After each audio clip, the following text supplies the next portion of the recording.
Welcome back to another episode of MotoGP Mac, and today we're going to talk about Maverick Vinales and what is going on with him in the Aprilia team. Now, as we've kind of known for years, Aleix Espargaro was one of the key members in getting Maverick Vinales into the Aprilia team. Aleix did want him in, and at the time, and currently still, Aleix was El Capitan, or is El Capitan, I should say, and captain of the team. Now, the team dynamic at the very start was, very much so that Maverick was learning the bike and getting used to things. And now a couple of seasons in, Maverick is starting to show a little bit of the old Maverick. Not always the fast Maverick that we're used to, but definitely some of the old Maverick. And watching him, especially at the Catalan Grand Prix, in the feature race, mainly, I have to say, there were little sparkles of the old Maverick there. I do think, how he was riding, even all weekend, but especially in the race, you could see how super smooth he was, even though that he did destroy his front tire. And this is kind of where it leads me back to, is Maverick now being put back into a number 2 spot? And one of the first things that I did mention on yesterday's podcast was that Maverick didn't have the heat dispersing front wheel available to him, which I find very, very strange.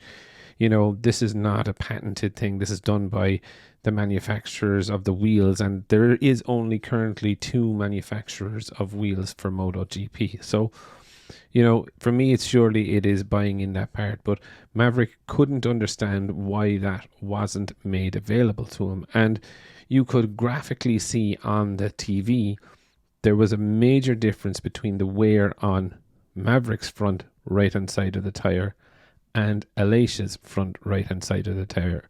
Aleix's was in far better condition. You could see with Maverick, it was all, how would I say, kind of marbled on the edge, and you could see that when he was going around the corner, he definitely wasn't getting the feel. Now, Aleix's was also marbled, but it wasn't to the extent of Maverick's. Aleix was also running different aero. Now, not massively different, but he had a few extra little winglets around the bike that Maverick did not have. Now, whether that was by choice, I don't know.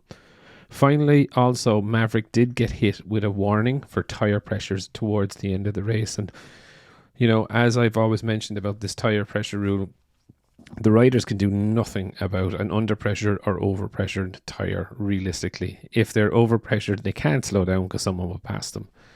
If it's under pressure, and especially as you could see the wear on Maverick's tire, of course it was going to lose pressure with the amount of rubber that it was losing off it compared to Aleix's. So I definitely do find it interesting. Maverick was running at the front for majority of the race, and he got hit with a tire pressure warning. Now, this is a warning before it goes to any other punishments. But again, it seems a little bit silly that a rider is being punished for something that he doesn't really have control over.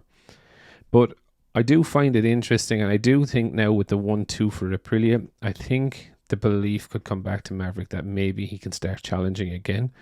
And I do think that if he can keep this going and start measuring up to Aleix Espargaro, then the team harmony of El Capitan and the student, that may change. And I think it would definitely be interesting to have a more competitive Aprilia box.